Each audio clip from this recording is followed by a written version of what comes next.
Oh, hold on here. Just settle down there, champ. We'll settle Just down. We settle. can repeat that later, but it tickled me. It tickled me. So hi, everybody. Yes. It's nice Hi, to be here. ladies and gentlemen. Welcome to episode 439 of the Maritime Paintball Podcast, coming to you live on 97.9 FM CHSR, beautiful Fredericton, as well as live on Facebook, YouTube, and Twitch at Maritime Paintball Podcast. My name is Brad O'Dell, and with me, as always, is your king of paintball, who's got a little greasy tonight. I got some axle grease on me, but I was saying there before was a little the bit of show Shatner in that. That your king of paintball. It was a little Shatnery. Now stop saying nice things about me. I hope that I could be 95 years old and look as good or pull like William Shatner does. Yeah. Oh, folks, real quick before, because there's not many people watching yet. Oh, that's weird. Hold on. Cool. I can mess with the audio exposure. If the show starts to sound funny, we are testing something. We're testing a system. It's not the radio system that we're testing. It's something to do with the stream. So if things start to go wonky, it's that. We're not hopefully sorry. not experience it, but we're not sorry. Like, we need to test it. Oh, fun fact. Norm is the actual perfect mobile embassy for the Maritime Paintball Podcast, as he was built in Woodstock, New Brunswick and sold in Beersfield. You still have we will introduce the guest here in a second. You still have some of the equipment that I sent your way, right? The microphone and whatnot. Yeah. I'm looking at it right now. It's sitting over there. Beautiful. I'm building a mobile podcasting unit.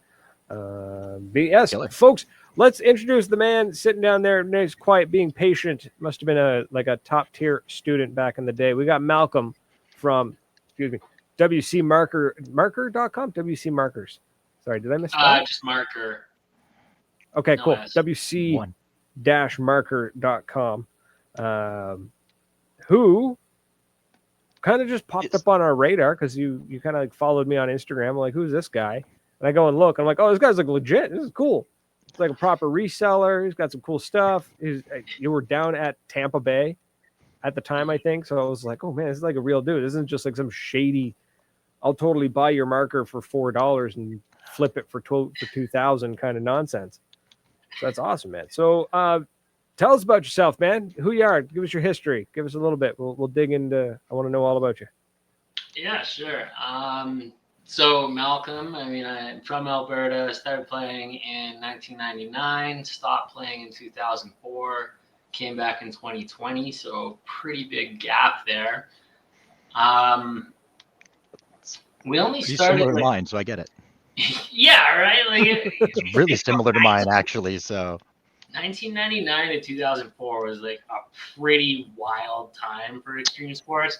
X Games is probably at its all times high. Like paintball. X Games.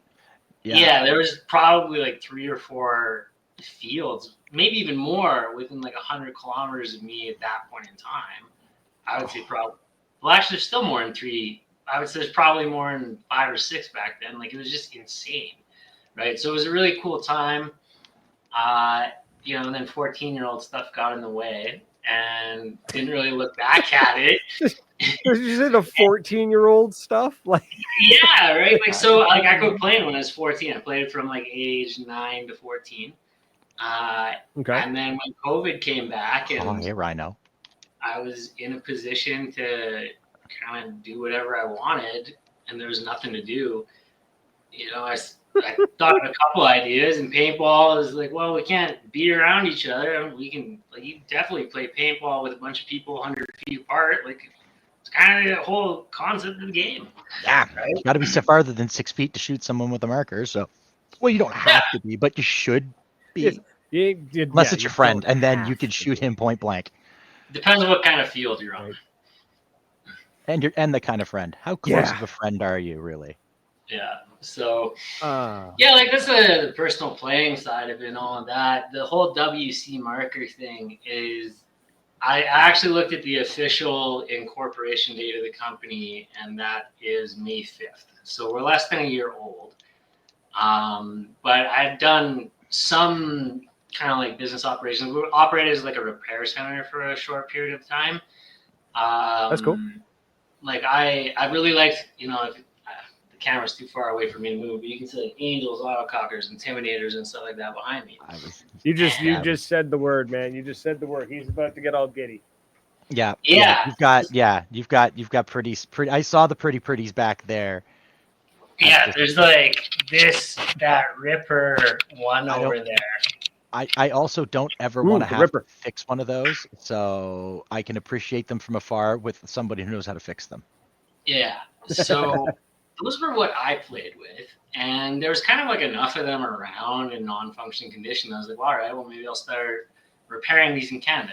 Because for Canadian descent, there's lots of great repair, marker techs, airsmiths, whatever you want to call them. Lots of great guys in the States to do it, but all of a sudden you're mailing a marker to the States. It might be like 60, 70, 80, maybe even more. And they fix it for $80 to $300, depending on like how many difficult to find problems there are or whatever. Ship it back. You know, it wasn't a great experience because I sent one out to get done. I was like, wow, this is really expensive. This is really time consuming. It's a little bit sketchy. And only sketchy because like it was my first time doing it, right? Like the guy was great, but you know, you're like, well, I'll just the first time you're sending your baby across the borders, yeah, I'd be a little bit too. And actually, it wasn't actually a good experience. It was really bad because the guy died. Now that I think about it, it was the other. Yeah, it was a super tragic story actually, but there was somebody else that I dealt with in California. So the first one that I sent out, the guy died while he had it. And so fighting to get your gun back and probate and all the stuff. His guns in his possessions when he dies. So I got it back in pieces. The guy's wife did, like after an appropriate amount of time, like some of us were like, hey, I don't know if like this is the right time or whatnot, but like his business, is there anybody who can like step in to help get the markers back? You know, right, like before you auction all of our stuff off. Yeah, it was done really. Those who approached did it really respectfully. Like it was a complicated situation, but so anyways, that happened. I was like, why would anybody ship across the border? Again, not that the border is that big of a barrier, but there could be an easier way. It's a pain in the ass. There's no nice way to put it. It's a pain in the ass shipping across the border. Yeah. So like that. It's almost like it's easy. Talk about the worst case scenario. The guy dies.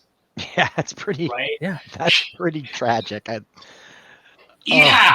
sorry, I'm laughing, but it's such a like. Oh my god. It's just so shocking. There's kind of like nothing else to do, right? Shit. Didn't see that one coming. If that was not on my gear problem bingo card, I'm gonna be honest. And then the other ones like that Oracle I sent out to the States to get built. It was very expensive. The guy was great, but it was very expensive. It was very time consuming. And I kind of thought to myself, like, this is what I used to do when I was 14. Why am I sending this stuff out? Right? Like back when I was 14, intimidators, they're as reliable as they were back then, which wasn't all that reliable. Right? So I got into it with my spare time and started fixing markers and kind of advertised a little bit like, hey, do you want your stuff done? We charged a really reasonable rate. Like the original quote I got on the first marker I sent out was like $150 US. I was like, I can do this for $80 Canadian and still be laughing. Right. Not knowing like how bad some of the markers were going to be. And then I found out.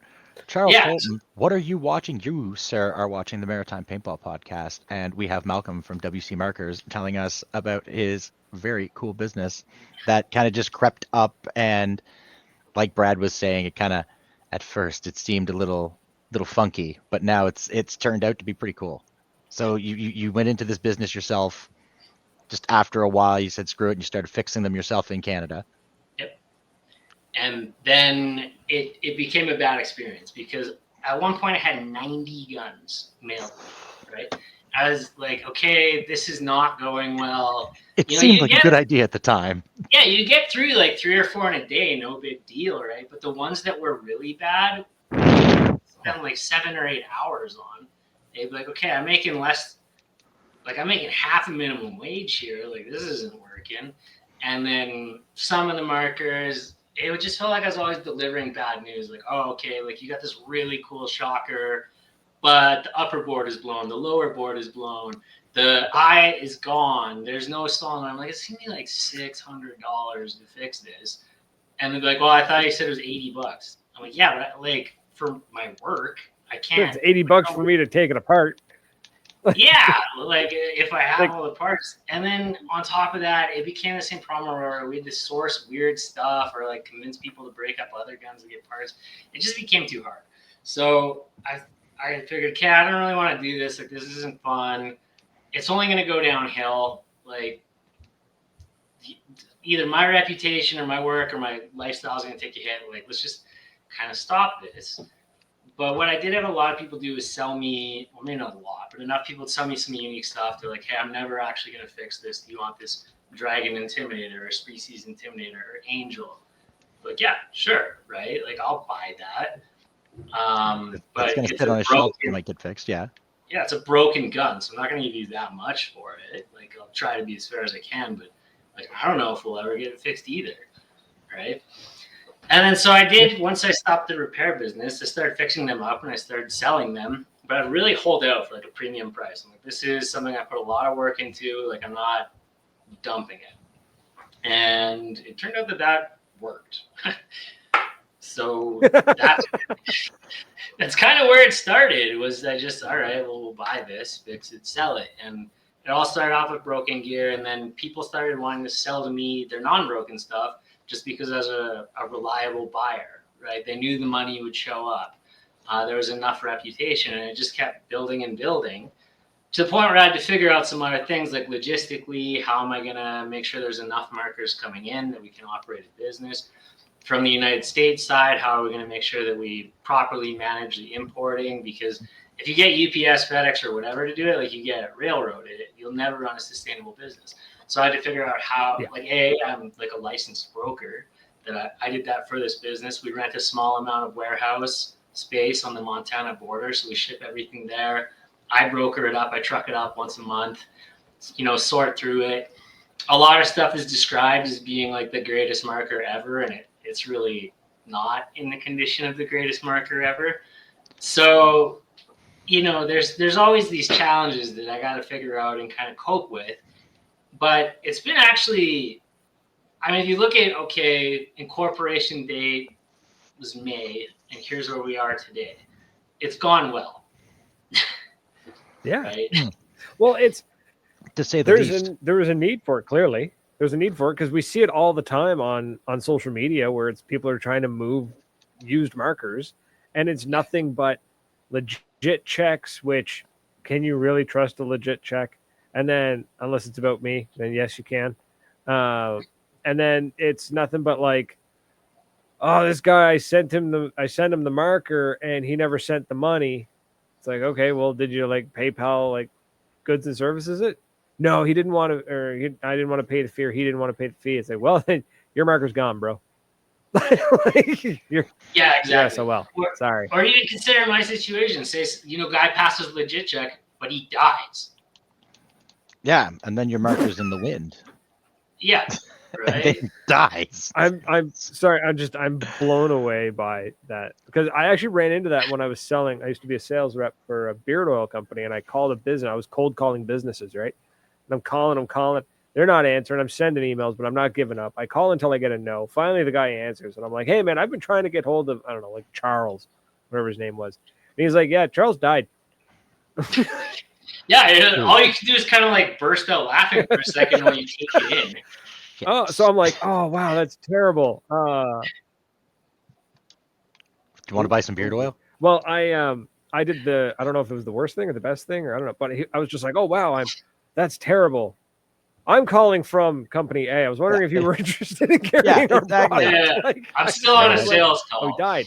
Anyways, back to business. Yeah. Right. Dead, but that don't mean you still don't need beard oil. Greg, exactly. Greg Bailey's in the chat there. He said, let's call the station, jam up the phone. The phone line is open. The phone number is 506-453-4979. The phone is right next to me. So hopefully it's working. We will Sometimes not appraise your markers over the phone. You are going to have to contact WC actually, Marker. that'd be fun. We should do that.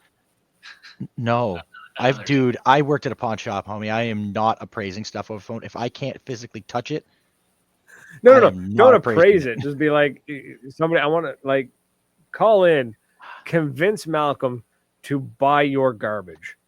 Like, Oh, how good of a bull want, artist are you that you can convince Malcolm? So how do you do it when someone calls you and tells you what marker, like you want pictures, you want video? What do you ask of somebody when they're trying to sell you something fancy, like behind you? I don't mean like they're trying to sell you an old Tipman or something. They want to sell you something fancy, Dan, and they want money. I'll go through the process. So there's two ways to kind of get connected with us that they're highly similar. On our website, there's like a buy like a trade or sell your gear page or like WordPress form or whatever. You put it in there, and it'll email me. That's my least favorite way because I feel like I'm through my email all the time. The easiest is you just reach out to me on Facebook. You send me a message. These are people. It's funny because people be like, "Hey, what will you pay me for my Lux Idol?" And they'll give me like no other information. So they'll be like, "Okay, well, I need to see a couple pictures of it. Does it work? When was the last time it was used? Does it leak? Do you have the case? Do you have the bag of spares? And all of that."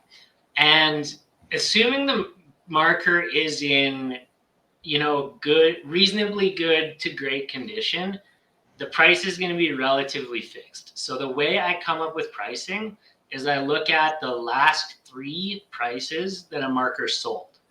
And I'll do that through like searching it up through all these different Facebook buy, sell, trade groups, sort by most recent, try and find the best comparable. And then I'll go into edit history and look at when it sold. And the last 3 prices, I'll give you 70% of that value because we need 30% to function. 70. Now, I'm going to point out that you're going to give them 70% of the value of what it last sold, the last 3 average sold for. Yeah. That, for anybody who is listening and anyone who compares this man to a pawn shop, no, that is the reverse of pawn shop math. Pawn shop math gives you 25%. And sells for 50 to 75%, depending on. True. Now, some pawn shops will give you more or less. If you bring trade, you try to work with them a little bit, they'll work with you. But he's giving 3/4 the value of what he's going to sell it for. Anyone who thinks that making 30% is outrageous can shove it up their ass because that's not unreasonable whatsoever. I don't care. The man's time is worth something. And just having the knowledge of what Jesus, what an old gun is worth from the early 2000s is a trove of its own too, right? Like yes. It's you could make 70% of what you could sell it used right now, or you can go wait 100%, 3 months to sell find yourself. a buyer. Yeah, so our business is really and potentially lose to a scammer. Like our business is a service. What we're doing is we're making it so you don't have to deal with 100 tire kickers. You don't have to figure out international or interprovincial shipping. You don't have to figure out electronic fund transfers, right? All we're doing is giving you a fast opportunity to sell your stuff to a legitimate person. And some people like 100%. it. I love that. Service. Yeah, we're a service. We're like our product is we make you not have a headache. Our cost to it is that we're a business. We're a for-profit business, right? We're not a charity. Like we do charitable things, but this is for-profit enterprise, right? So sometimes people get upset with me about the pricing. They're like, "Oh, you made $200 on this. Like that's enough." It's like, excuse me, that's enough? What the hell is $200 going to do for somebody who's got a warehouse in flippin' Montana? You know what $200 is? Don't pay very much for the warehouse space, but but here's the thing: like our insurance is tremendously big. Your insurance, your licensing for your DOJ license, your import-export license costs money, and they're going to take a nice big chunk out of your ass, no matter what you do, because they want their percentage too. Yeah. March to December, I had to put in $39,000 of my own money to pay for everything. Oh, right. So then people are like, "Oh, $200." I'm like, it is going to take me a long time to pay myself back because like I don't take an income from this. Everything gets rolled back into the business, which is why it was able. You're not doing it. Wait, you're not Wolf. Thank you, Wolf. You're not doing it for love of the You're game. not doing it for the love of the game. No. Well, No, that's he's doing part it for of money. Yeah, that's fine. I enjoy working with computers, but I demand a salary. No, nobody, as you just heard, he just put 39 grand in. He is not making money. Nobody makes money Yeah. doing paintball. We do love it. We You do know it what, because we though? love it. People but do make God, you money got to at in least break paintball. even. The difference, though, the people who don't make paintball or make money in paintball are, one, podcasters, and two, they don't know how to run a business. They're monetizing a passion, or a hobby, but they're not looking at the hard, cold numbers and going, okay, yes, you're my buddy, but I'm still going to charge you X number of dollars for the service, or I'm going to buy your marker for 70% of what it's worth. You know, like, that's how it works. Also, Greg Bailey, out of nowhere, he's got a question. He says, what was the first paintball marker ever made, and what year and what brand? That depends. Do you want the first like commercial paintball marker, or do you want the first marker? Because that was the Nelspot 007. Is that the one like Nelson company for marking down trees? Like yeah, that was the Yeah. one that they used to mark trees, and you'd mark trees and cattle. Yeah, that's awesome. That would be fun though. Can you imagine getting paid? Like I'd pay you to let me just go around and shoot cows in the ass with a paintball gun. Like that would just be hilarious. Go tag a cow with the pump. You got to sneak up on him. I don't think it would be too hard. I don't know. So Sean has one. That's one of the yeah, things that I've really tried to get across is this is an actual business, right? Like I pay the lawyers to incorporate. I pay taxes. I have to pay my accountants huge amount of money because so much of this is hard to actually record because some through PayPal, some through e-transfer, some through cash, international transactions, currency conversion, payment in kind through trade, writing down the value of something that came up way worse. Like our accounting bill was $5,000 last year. Do you know how many guns I have to sell? You're literally Thanks, Wolf. I love you too, buddy. You're your accountant's either worst enemy or biggest cash cow, because I can just see that you're the equivalent of showing up with a bag of crumpled receipts and just going, figure it out. Like, Fix. He doesn't strike, so many he doesn't different strike me as that directions type. of everything coming in. Yeah. So that's where the website is coming. No, but it could be the most sorted, put together folder, and it would still be like that. It's why we've really put together and invested in the website is to make it all auto execute so that there's less line by line data, right? Nice. If we look at this last month, I only had 6 items that were transacted on that didn't flow into the website, right? So now my accounting costs are way lower, but they're still thousands of dollars, right? Like they're, you know, the insurance is incredibly expensive. Like the insurance just to run this business, because guess what? We're a U.S. customer, right? So that's $4,000. And it is 1.6 miles to my warehouse across the border. So I have to insure my vehicle with like a special rider. I go once a month. So we're driving 20 kilometers a year. It's $200 for that rider for my U.S. liability. So like I get nickeled and dimed from everybody. And that's the worst is when it's your friends who get upset. I'm like, what do you want from me, man? And half the time, they're also the people where I took care of them already, and they're like demanding more. And they're like, "This is not good." So I'm very big into saying. Never mind, I can't say it on the radio. Yeah, I'm very big into saying shop somewhere else. If you're not happy, shop somewhere else. I'm not the only one. Hey man, if you can sell your marker for more money, by all means. Like I will not be offended. Yeah. As a matter of fact, I will pat you on the back and congratulate you because bully for you, dude. But sometimes you got to fire the customer. But that's it. A lot of our There's so many hidden costs to everything. Yeah. A lot of our business is people who reached out to me too.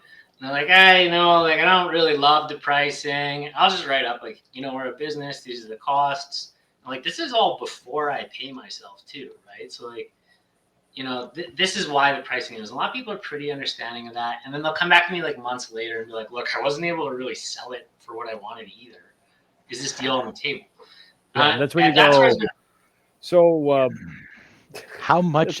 that's I'm when not you playing bust out the go, Fortnite. Okay, so the a few months ago, the marker was. What are you playing? Oh, Stardew Valley. Keep my hands busy. Yeah. So I was going to say meds have worn off from drinking coffee, so I gotta keep going. No, what you do is when they come to you originally, or when they come back to you after a couple of months, and they go, "Oh, I couldn't sell the marker," you go, "Yeah, let me pull up your file. I could see 3 months ago the marker was worth 1,000. I offered you 700. But now we're going to add on the waste my time tax, and I'm going to give you $400 for it." So from the sounds of this guy, I don't think he does that, Brad. I'm pretty sure he doesn't do that. No, he but sounds like he's a legit business, and we appreciate that here on the Maritime Paintball Podcast. I appreciate a legitimate business. Yes. The only time where I'll reassess is if there's like say that's a business call. Take it.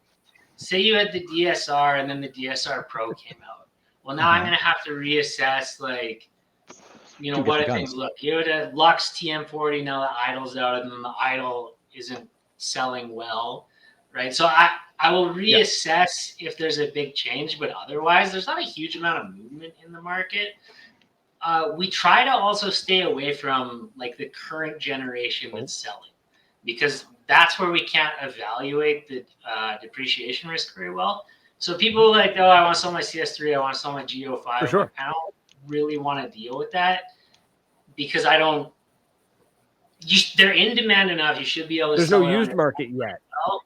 I don't know how to set the price, and I can't really be upside down on the guns. I'll buy it from you, but I don't know how to evaluate it, so the price is going to reflect that and the risk that I need to take. What has maintained its most consistent value in the time you've been doing this? Like Thomas is saying, the CCNs hold their value. Some stuff just kind of always stays the same price. If you pay more than $50 for a 98 custom, you're great. No.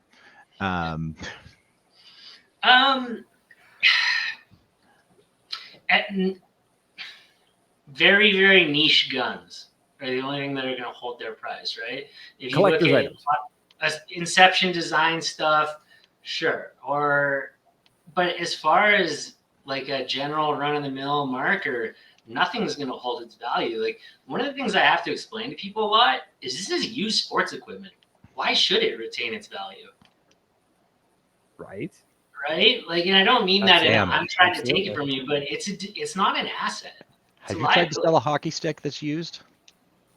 Well, the worst one. Never thought of that, but this is the worst one. Is like when people are trying to sell me their pants. They're like, "Oh, it's a $300 pair of carbon joggers." I'm like, "It's used sweatpants." Yeah, right. Like, these are $300 carbon pants. They're $300 carbon pants that you sweat in. Roll around in the mud, like your nards have grinding been in the mud against as that. hard as Yeah, you no. can. So, that because on the markers, why are you selling them? Oh, well, I want new ones. I want a new one, right? I'm like, okay. So, they smell like gooch, and I have to sell these. What do you want me to do here? So, with soft goods, like I hate soft goods, and that's one of the things that I've done is I got in touch with some factories in Pakistan. We're producing our own pants. The first set was mailed yesterday. Cool. We're producing a jogger, a traditional heavy pant, and a hybrid pant. Now, these are not going to be meant to compete with the dyes, the HKs, or whatever. This is just a pair of paintball pants that should be quite good quality at an affordable price. So like $60 to $80 is what we're aiming for. Because I don't want to be arguing with people to buy their used sweatpants. So I figured, you know what? I'm going to just get them in myself. I'll just sell my own with blackjack. It's there you go. chaotic. There you go. If you could do it all over again, Wolf's got a great question. He says, if you had to start all over again, what would I do differently? Feels like a job interview now. Where do you see yourself in 5 years? Starting from the beginning, the only thing that I wouldn't do different, I wouldn't discount anything from the beginning. I'd be, this is our price, this is our business, this is what we need to run. Like it, don't like it. This is the cost of our service. That's the only thing I would change. You would not. You wouldn't discounting. haggle. You wouldn't dicker. That the price is the price, and that's it. Pay it or don't. Yeah, exactly. Right. Like I deserve to be compensated for my time. So far, I haven't received a single dollar. Right. I keep rolling it all in the company. So there's that. And Brad can acknowledge this, and he knows that that's how I do 95% of my business. Is if I want to buy something, I go and I pay the price. I'm not going to negotiate. I'm not going to barter with you. If that's what the item's worth, I know that before I pay for it. Yeah. If I'm buying something secondhand, I know what it's worth new, and I know what's reasonable to pay for something.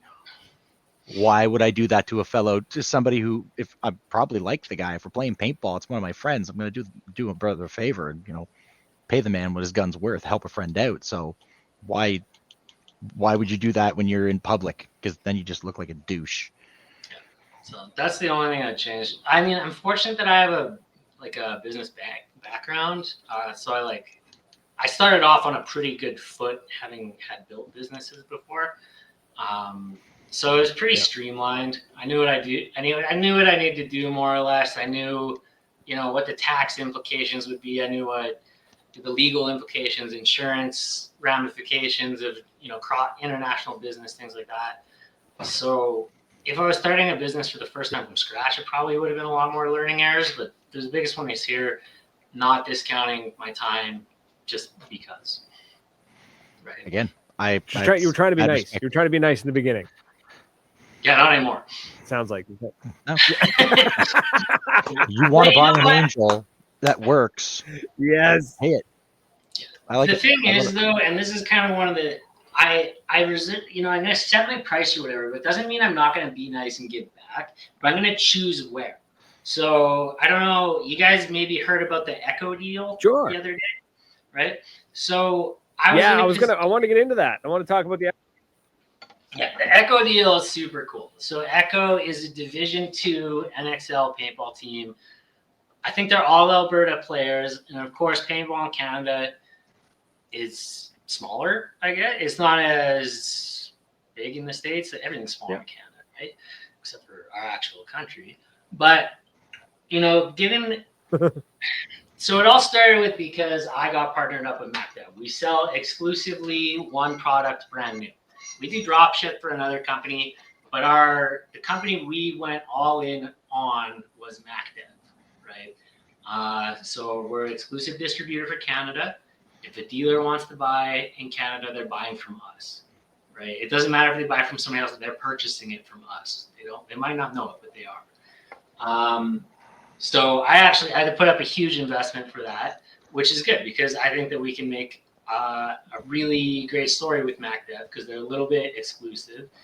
There's a lot of misconceptions about them. But anyways, part of me getting the MacDev deal, I was able to go, I want to get a sponsorship for a team, like a true professional level sponsorship.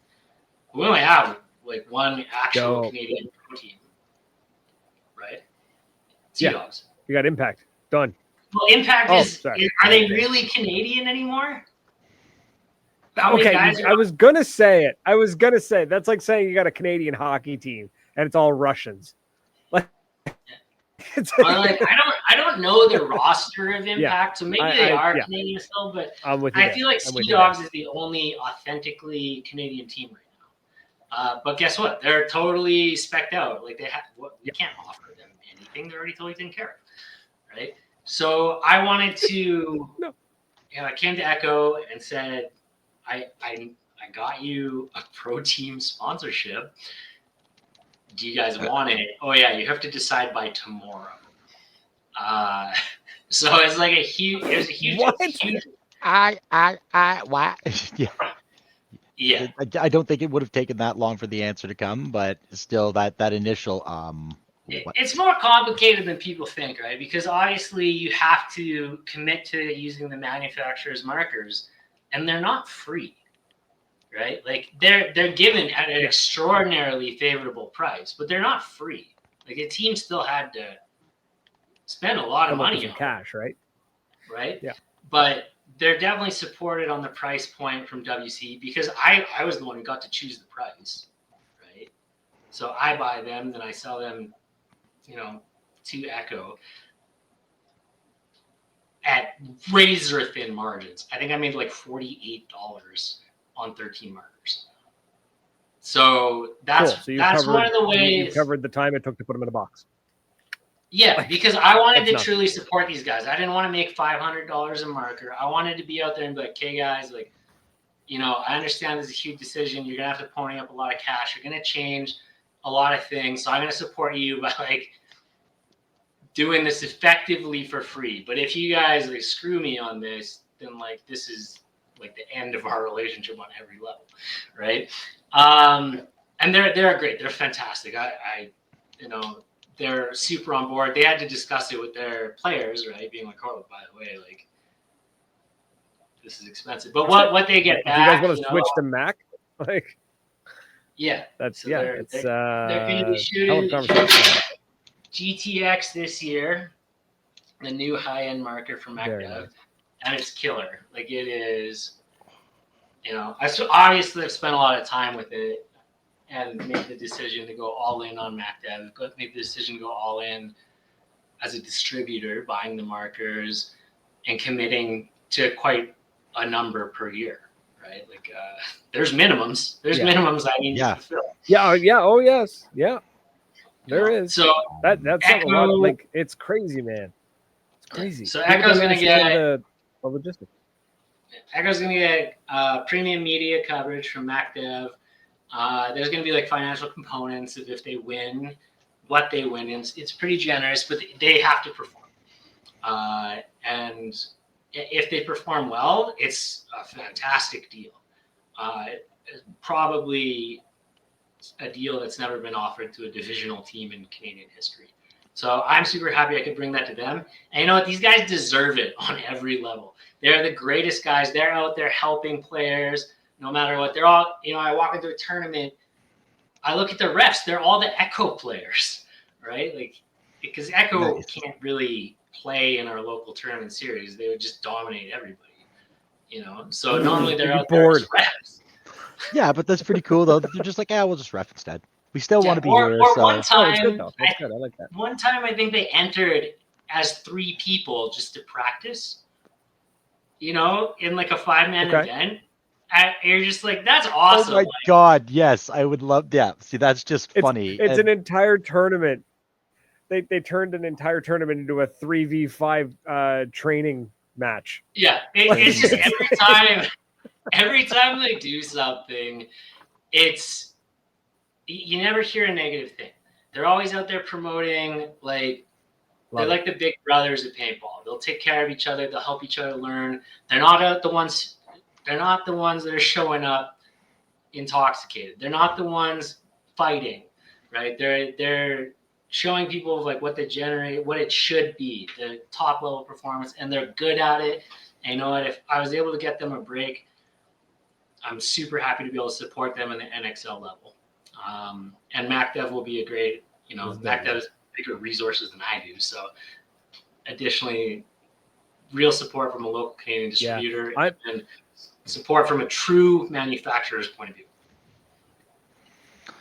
So somebody asked earlier, Wolf, if you ever got into airsoft, and I don't know if you'd want to aggravate yourself trying to sell airsoft guns. The shipping alone would have been a pain in the ass. Yeah. I've never played it, but from a business point of view, there's one reason why we won't get into it. Too many replicas. So because most of our inventory is sourced from the United States, we will not touch anything that looks like a replica. Man, you'd need a full-time employee just dealing with customs. Yeah, so 100%. That's the only reason why we won't touch airsoft.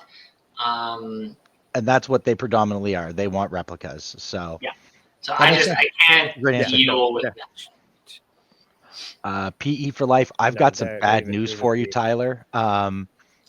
So I shot my Geo 4 yesterday that I won from Moncton Paintball, and don't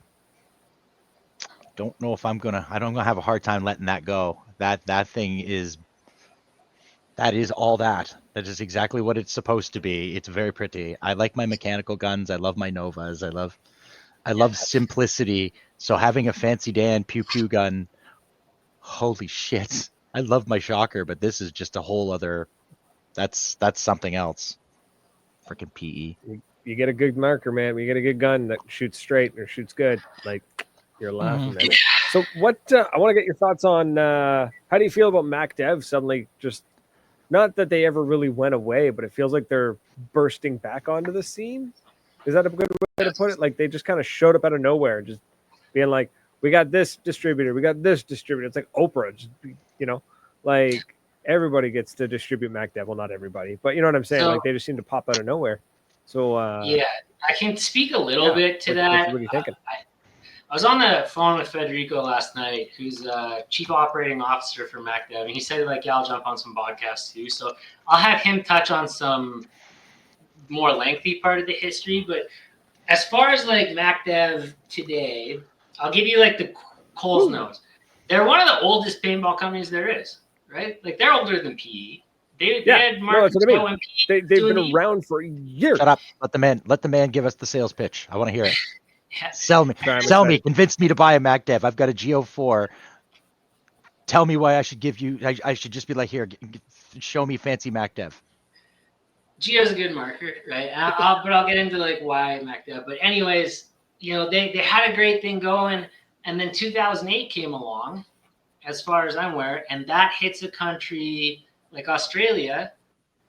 It didn't actually hit Australia all that hard, but when you think you're an Australian company moving stuff to the United States, then distribute across there, like they lost their presence, right? And they were always huge in Europe, right? If you go like NXL Europe, they never dwindled or anything like that. But they did lose basically their North American market. And when you're not there, bad rumors will come up and there's no one to defend them. So I hear all these times, oh, MacDev's unreliable, MacDev this. What are you talking about? Have you ever even used one? When was the last time you used one? Oh, I've never touched one. How do you know it's unreliable? Well, how come I've never seen one? I don't know, maybe because they're in Australia. Like, go play on a field there and see what people have in their hand. Right? So I think they haven't been given a fair chance. What they've done is they've come back into North America roaring, right? Like they added a ton of dealers. Throughout the process of the GTX's launch, I was just watching it like once a week. New dealer added, new dealer added, new dealer added, new dealer added, new distributor added, new repair center added. They're making a huge push to get back into North America. And they're having success, right? I put in an order for some more GTXs. They have to make them. Like they're sold out. Yeah, because they're still small. Like they're small. Air quotes here, small. They're they're the smallest of the large manufacturers. Yeah. Okay. I was gonna say it's a tight circle with MacDev. Yeah. So that's cool, man. I'm glad to hear that they're doing good. Like that's where I come in, is because I went down there and I had to decide. I was like, all right, like, do I want to be with MacDev? I need to be either in or out. Right? There's going to be no half measures, because if I'm going to build a brand in a country, I'm like, basically, there's going to be a lot of things I need from you. Here's my list. It's either yes or no, like no negotiating. And if you give me this, I will commit to building you a brand. I will get these markers in the stores this year. I will have them in players' hands. We will have sales. And I guess when you come into a meeting like that, nobody's really going to say no. Yeah, that I can just feel the confidence just from listening to you that I'm going to sell the marker whether you want me to or not. So just do what I ask. That is a man who's been selling stuff professionally for a long time. It was a little different than that. Help you. Again, I think there was a little more tact involved, but in essence, that's beautiful. It makes me happy to see that. Here are my concerns. If you address them, I think we can do a great thing together. Because that's why I pitch. I'm like, I love this company. I love these products, but I'm going to need more from you. And if you give me more, I will build this thing. Right? We'll be putting up booths. I'll be hosting drill days. We will have this marker selling. and it will not be like a foreign concept anymore in Canada. It will be, you will see MacDevs on your field. And they're like, yeah, okay, like for sure. I am 100% on board with this. But it's easier too to go in there and kind of have that conversation when it's like, well, here's this paintball company I started 8 months ago, and we've done well enough that we're an established brand. Oh, who was it? I think one of the boys here, I think Steve Clark ran one a couple of years ago, and that was the one that had me shoot, and that thing fired really nice. I still didn't know my arse from the front of me with a map, but it still went pew pew real nice. So I could just imagine. I like the idea of just somebody new showing up and selling fancy marker. It's not just the same of everybody else. No, it's a phenomenal marker, and you know what? They're bringing out more. Like there's gonna be a cyborg, which like we haven't seen one in a long time. It's a limited run. It's gonna be super. That's cool. what everyone's been screaming for. Yeah, think about that though. Like when was the last time MacDev started hitting it? When was another time a paintball company said, you know what, we hear you. Here's what you asked for. Like how cool is that? Right? Yeah. Like they said, all right, you guys have been and you could see it happen. Right? You saw it happen in real time where they were just like, here we're back, we're hitting the ground running. Look at this, we've developed this, this is the new one. And everyone's like, that's cool. Where's the cyborg? They're like, well, we're not really, that's kind of, we're not really, and they're like, no, we want the cyborg. And they're like, okay, fine, we'll do another cyborg. Like, I don't think a lot of people understand how hard it is to create something from nothing. Because the last cyborg was like 2014 or something like that. It's almost 10 years ago. There's going to be no carryover from that into the new one. So design, milling from scratch, board from scratch, valve assembly, all that. Like, you have a pretty good idea of how it'll work, but like, I doubt they're going to be a profitable marker. They're doing it for the fans, right? A limited run, the only people that are going to win are the resellers, right? So that's super cool that they're going to do that. It's a love letter. Yeah. It's a love letter to the fans. It's MacDev coming back and saying, we're so happy that you wanted us back that we're going to do the limited run on the cyborg. We're probably not going to make a whole lot of money, but this is a passion project. We're going to do it. We're going to put it in your hands, and then let's move on to the next, the next era of MacDev. 1,000%. So that's going to be awesome. I want them on the show. Get me in contact. We will. I'll have tons of videos and stuff. But additionally, if you think MacDev, they've always had two high-end markers out at the same time, right? They've always had like the XTS and then the GT2. So I would say we're probably going to see another high-end spool valve as well, right? Then they typically always had a mid-level marker. Well, we're probably going to see that pretty quick here, right? I mean, I know the answers, of course, but like what? I signed a piece of paper. What I've seen is a company that's saying, "Holy shit, we're coming back to North America and we're prepared, and we're going to take a bite out of Dye. We're going to take a bite out of Planet Eclipse. We're going to take a bite out of Lux and Shocker." And I looked at the products and I looked at the people running and I said, "Yeah, you're going to do that. Let me be a part of this." Because I didn't show up and solved all their problems. I saw that they had a good thing going, but it looked like they were looking at the United States and not Canada. So I said, "Hey, look at me. Let's do this together." That's cool. There's also this whole thing over here that exists too, folks. It gives me a great opportunity too, because I guess actually we're over here. So now I have a really great incentive to head out to Eastern Canada and promote my brand and their brand. Yeah, right? Come hang out. Super incentivized. So that's super cool. The MacDev story is going to be a great one, right? And it's nice because they're a company of a size where my contribution will matter. If I went to Dye, there's dealers everywhere in Canada. I don't think I would have had any meaningful value to offer. But with MacDev, I think we saw each other's value proposition and said, hey, this works together very well. Right. And I can pick up the phone. I like That's that. cool, that's great. That's well put. Yeah. That I you yourself a guy and a number, but yeah, I really liked what they had to offer. They liked what I had to offer. Let's go do great things together. And we're putting the parts in motions quickly. Right? The Echo deal, we got more coming. It's gonna keep us up to date, man. Keep us up to date as things are happening. I want to know. We've got about, give or take, 10 minutes left. So we just talked about how you working with MacDev are able to set Echo up with a great sponsorship package to help a new, hopefully going to go all the way Canadian team, right? Like that's going to be, let's see it happen. I'd like to get your insight on what you think, or what you think teams need to do, or what they need to put out there to attract sponsorships. Because I find that I've talked with folks from Vulcan, I've talked with folks from GI and stuff like that, and they say that 99% of the time they get contacted by people who are like, hey man, I bought a pair of pants, can I have a sponsorship? Or I go and play paintball every Sunday at my local field with my renters, can I have a sponsorship?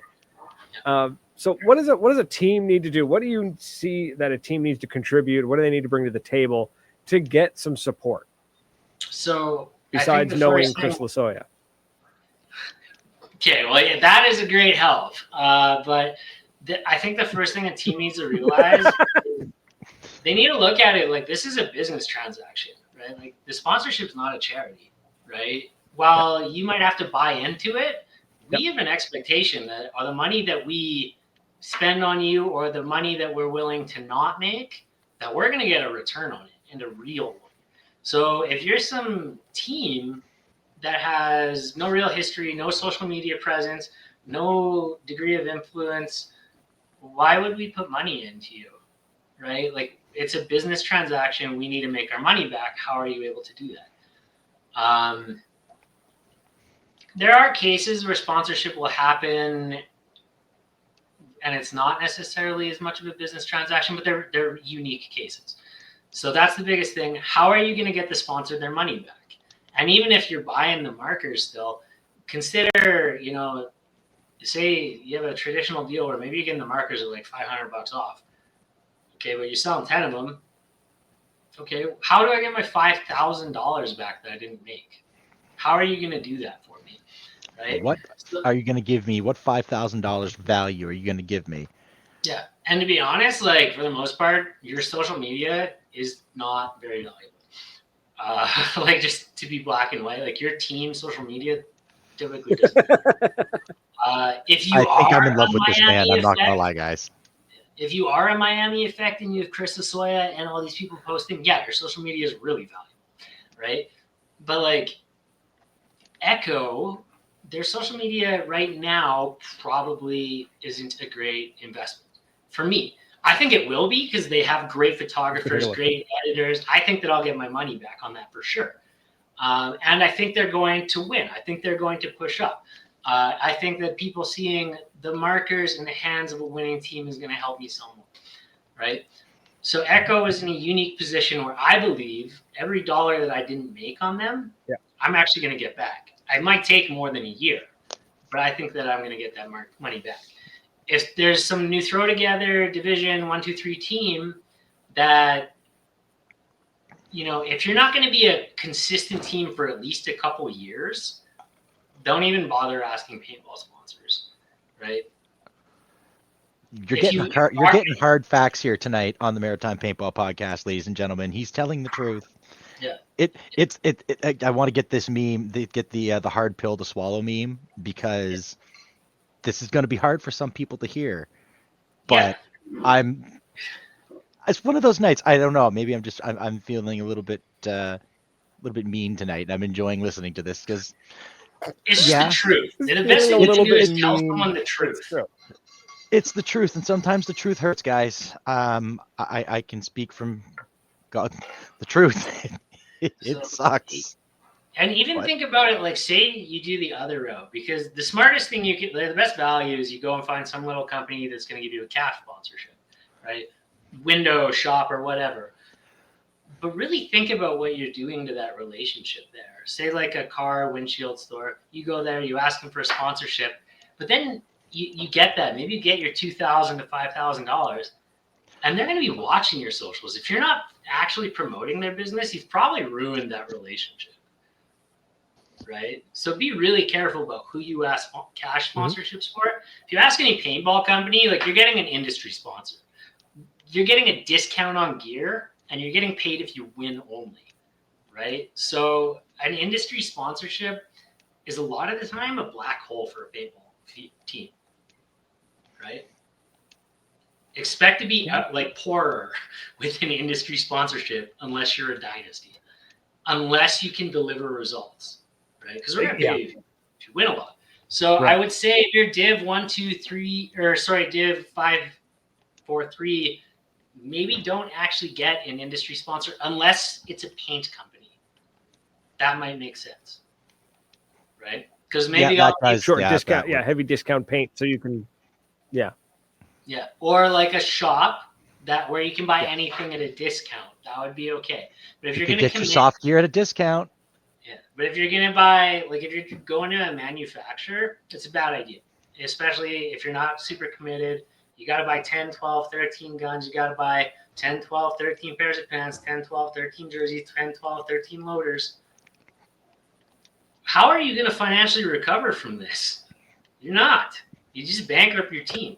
Never. So unless you're truly going to be succeeding, winning, getting those, redemptions for performance, don't go to a manufacturer. Win enough that they come to you. So would you suggest like let's say we got a small startup team, right? Let's start small. Let's say I don't know, Division 4, right? Let's say they hit the Division 4, they're feeling good, they're like, okay, we want to take this all the way.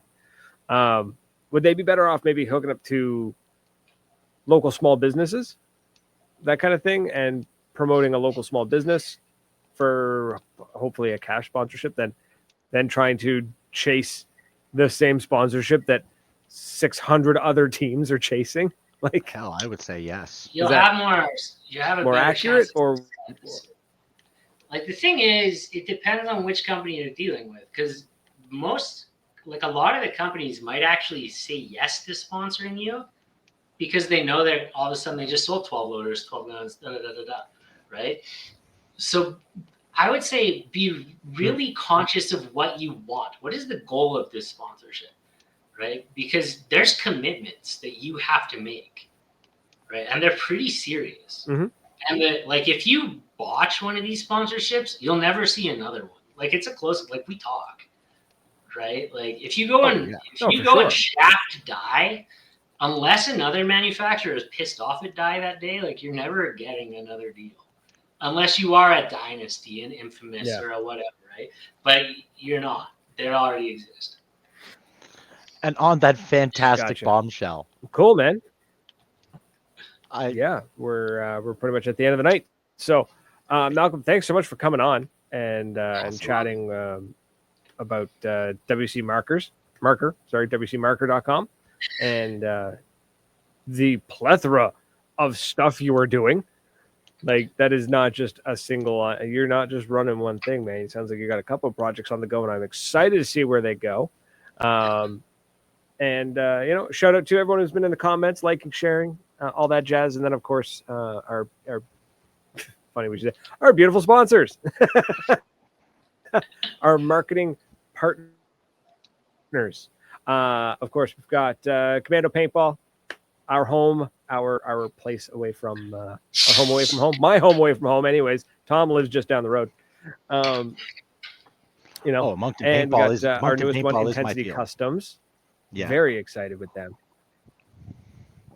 Yes, and he keeps me. Intensity Customs. Intensity keeps me. Our newest one. Dressed. Very excited to be working with them. Very excited to release the artwork.